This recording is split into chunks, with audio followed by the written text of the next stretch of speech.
So we came to the general analysis techniques. Why we call it general analysis techniques? We will be finding all the elements, current and voltages in those analyses, and these are the general methods that we use here.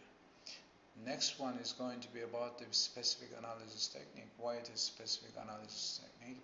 We will be using Thevenin and Norton equivalence circuit in order to find only just one element's current and voltages. Therefore, it is a specific analysis technique, and the ones that we're going to see here is the general analysis techniques. And let's go in details a bit. Analysis methods. So the general analysis methods that we know is three of them, general ones. Two any equations, two any unknowns. Any is the number of elements. We could use these classical methods. You're going to write that number of equations. And we've got node voltage method, mesh current methods, and we will be writing less number of equations when you compare it to that to any number of equations. And this equivalence circuit analysis only the specific ones. So let's go these methods, the general methods in that we will see here.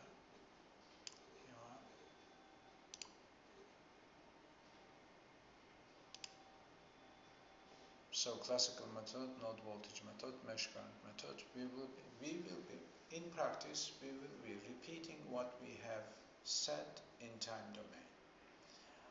What's going to be the difference is in here we will be talking about the elements, voltages, and currents phasors. So these are going to be the complex number. We will be finding these complex numbers and then transfer it to time domain. When you compare the time domain, in time domain, since if the circuit includes that inductor and capacitors in it, in time domain you're going to write state equations, these equations. You're going to find them first and then solve them.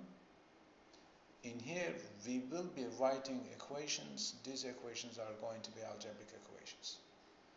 When it is algebraic equations, the model becomes, mathematical model become algebraic equations, including the complex number coefficient matrix. Let's start with the classical method. So for each method, we will be using a different video. So classical method. So this circuit, as you remember, we use this circuit for serial parallel combination analysis. Also, we use this circuit for the analysis of source transformation. Now, we will be using the same circuit just to compare the results. Same circuit for the classical method. So write the number of elements here. We've got 5 of them. So in this method, we are going to write 10 equations.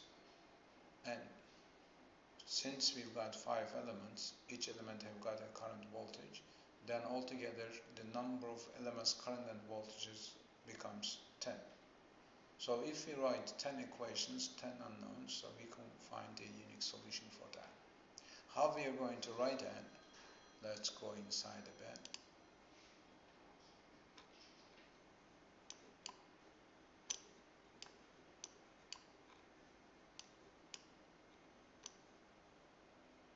How we are going to find that? So first we've got to transfer this time domain circuit to the frequency domain. How we are going to transfer it? Replace the independent voltage sources voltage phasor with the time domain sinusoidal function. So this sinusoidal function phasor is 10 times e to the power j30. So we put that. That's the phasor of this independent voltage source. And we will be replacing all the elements, time domain parameters included parameters with their impedances. In here, resistor 1020 does not change whether it is time domain and the frequency domain, but in here, these definition relations parameters will be replaced with the impedances of these elements. So impedance depends. So this impedance is j omega L. So omega is 100 times 100 millihenry gives you this. And similarly, that's the capacitor impedance. That means 1 over j omega c. Omega is once again this. So how are we going to write the equations? Just remember here.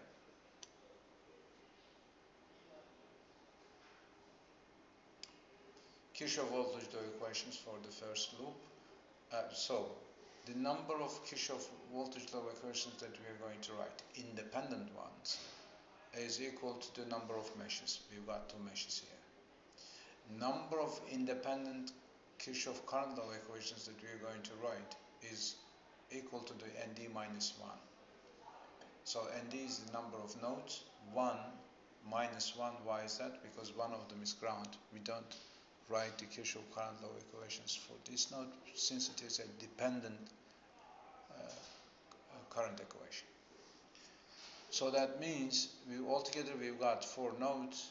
One of them is ground, so ND minus 1 is equal to 3. So we're going to write 3 Kirchhoff current law equations for these nodes. 1, 2, 3. And since we've got 10 elements, we've got since we've got 5 elements, we're going to write 5 definition relations altogether. We've got 10 equations, 10 unknowns. So easy, I'm going to tell you only the one equations from each group. So this equation, for example, is related with the first loop. Summation of the voltage of 10 ohms resistor is V10 plus 20 ohm V20 minus 10 to the power EJ30, the phasor of independent voltage source. On the left hand side there is a minus sign in front of it, but if you move it to the right hand side, the minus becomes plus. So the signs of those twos are positive.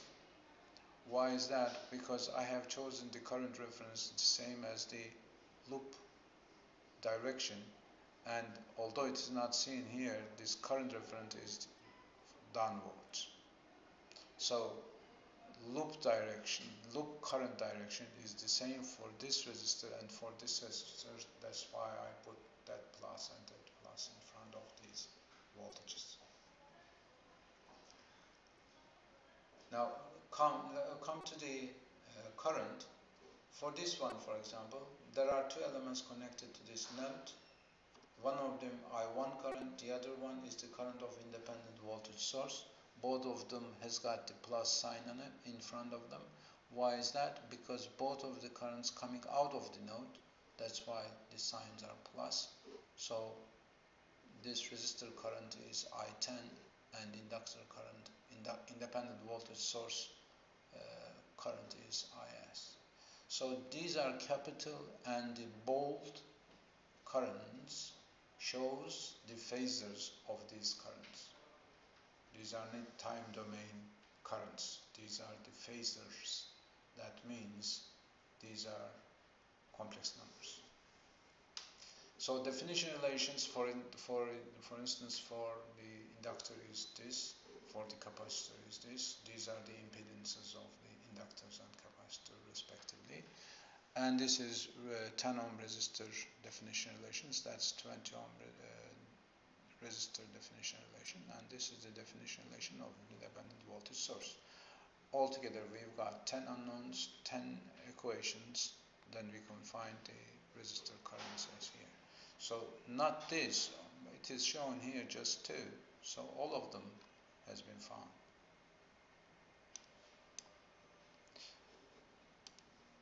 So in here just give you the idea. So for this circuit, what we have done up to now, serial parallel connection, equivalency concept, usage analysis of the same circuit. Also we use the source transformation type of equivalency considered analysis, that is the second one. That is the third one for the same circuit using the classical method. So these are all mathematical tools that we use in theory, but similarly we could do the analysis by using the Protos. That's the Protos result as well. So you can always check when you're analyzing a circuit like that, whether you made a mistake or not in the calculation process. You can check it by using the Protos. Because Protos results, for example, this current, amplitude of this current, if it is not the same as the Protos result, that means you made a mistake. So that means you can check whether your calculation is wrong or not by using the Protos. So in here, let's compare some other things in Protos and in practice. Well, we said that in frequency domain, the frequency of the independent source and all the elements, current and voltages, sinusoidal functions, frequency are the same. We said frequency parameters do not change for the element phasors and voltages if you are in frequency domain. This frequency is the same as the independent voltage source frequency. You could see it here. Go a bit in detail. That red one here is independent voltage source, voltage changing. That green one here is, as you see it here, I1 is the 10 ohm resistor current.